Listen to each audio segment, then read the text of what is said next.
Selamat malam Ibu dan teman-teman. Kami dari kelompok 6 mendapat 2 tugas.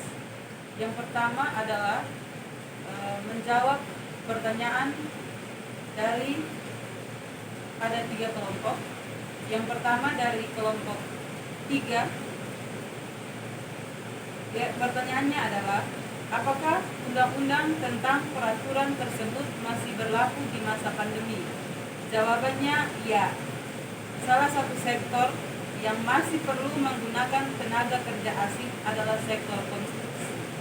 Sektor konstruksi adalah sektor andalan pemerintah, terutama dalam mendorong pemulihan ekonomi nasional atau PEN akibat pandemi COVID-19.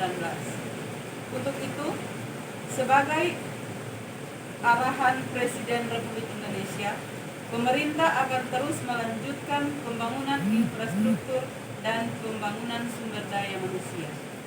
Salah satu contohnya adalah pada pengerjaan proyek-proyek infrastruktur berteknologi tinggi seperti pada pengerjaan proyek Moda Raya Terpadu atau MRT.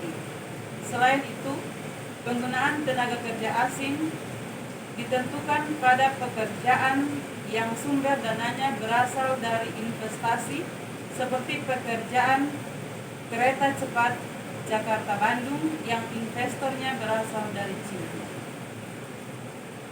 Pertanyaan kedua dari kelompok 7. Bagaimana tanggapan Anda tentang tenaga kerja asing seperti freeport dan langkah-langkahnya?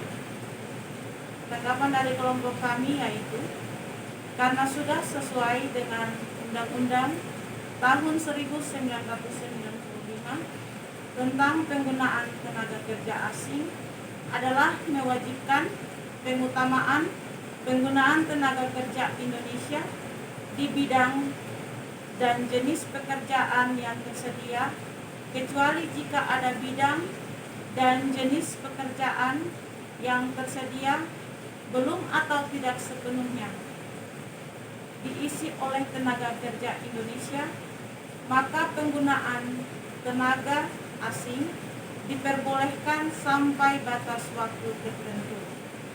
Karena di Indonesia belum ada tenaga ahli, maka pemerintah Indonesia mengadakan kerjasama untuk melibatkan peran tenaga kerja asing. Saya akan menjawab pertanyaan nomor 3, yaitu dari kelompok 1. Begini pertanyaannya, bagaimana cara kita mencari solusi ketika ada tenaga kerja asing yang bekerja di Indonesia, sedangkan kita sendiri saja masih mencari kerja di negara lain? Langsung saja, salah satu caranya adalah pemerintah negara Indonesia harus melakukan suatu kebijakan untuk memberikan atau menciptakan lapangan pekerjaan yang sebanyak-banyaknya kepada warga negara Indonesia, sehingga tidak ada lagi istilah TKI atau tenaga kerja Indonesia atau TKW.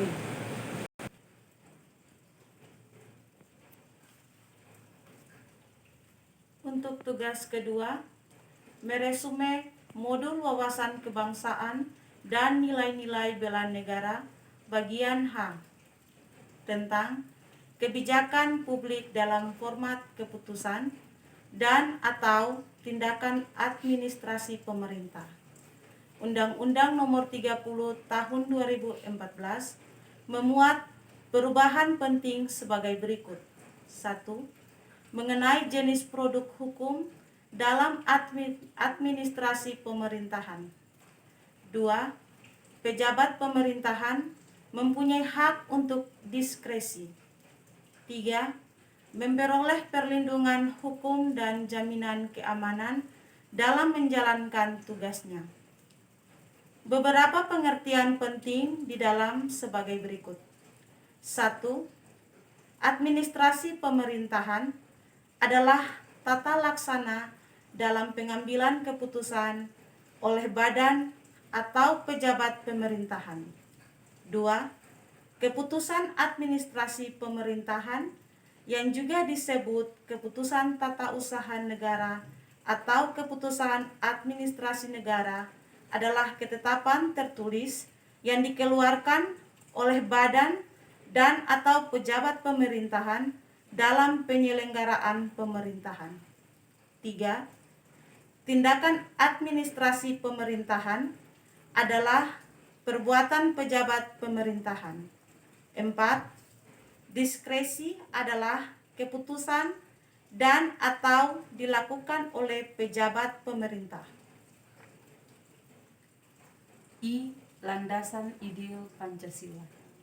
Pancasila dimuat dalam pembukaan Undang-Undang Dasar 1945 yang ditetapkan pada tanggal 18 Agustus 1945 merupakan dasar negara Republik Indonesia. Kedudukan Pancasila ini dipertegas dalam Undang-Undang Nomor 12 Tahun 2011 tentang pembentukan peraturan perundang-undangan sebagai sumber dari segala sumber hukum negara. Artinya, setiap materi muatan kebijakan negara, termasuk Undang-Undang 1945, tidak boleh bertentangan dengan nilai-nilai yang terkandung dalam Pancasila. Rumusan nilai dimaksud adalah sebagai berikut. 1. Ketuhanan yang Maha Esa. 2. Kemanusiaan yang adil dan beradab. 3. Persatuan Indonesia. 4. Kerakyatan yang dipimpin oleh hikmat kebijaksanaan dalam permusyawaratan perwakilan. Serta 5. Keadilan sosial bagi seluruh rakyat Indonesia. J. Undang-Undang Dasar 1945, landasan konstitusional SA-NKRI. Pertama, kedudukan Undang-Undang Dasar 1945. Dari sudut hukum, Undang-Undang Dasar 1945 merupakan tuturan pertama dan utama dari penjabaran 5 norma dasar negara Pancasila beserta norma dasar lainnya yang termuat dalam pembukaan Undang-Undang Dasar 1945.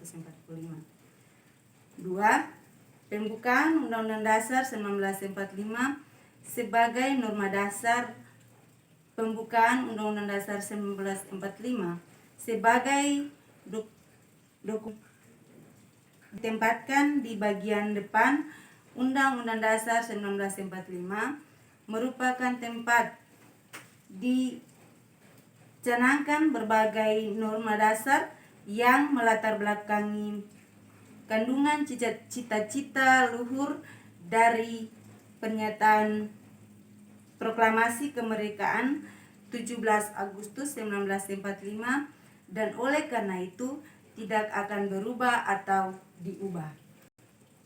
K. Peran aparatur sipil negara atau ASN. Berdasarkan Undang-Undang Dasar 1945 berdasarkan Undang-Undang Nomor 5 Tahun 2014 tentang aparatur sipil negara.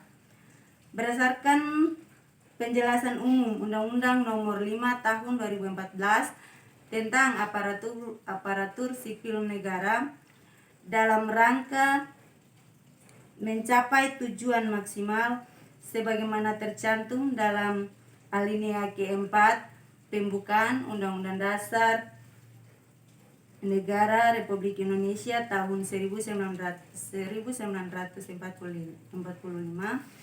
diperlukan ASN yang pertama profesional, kedua bebas dari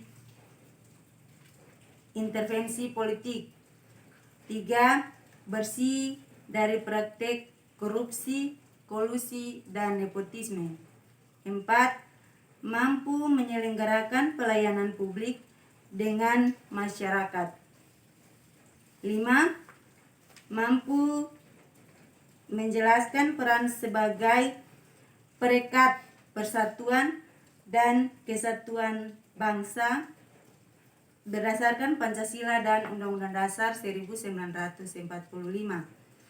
Berdasarkan pasal 11 Undang-Undang ASN. Tugas pegawai ASN adalah sebagai berikut. Pertama, melaksanakan kebijakan publik yang dibuat oleh pejabat pembina kepegawaian sesuai dengan ketentuan peraturan perundang-undangan. 2. Memberikan pelayanan publik yang berkualitas. Serta 3. Mempererat persatuan dan kesatuan negara Republik Indonesia. Sekian dari kelompok kami. Selamat malam dan terima kasih.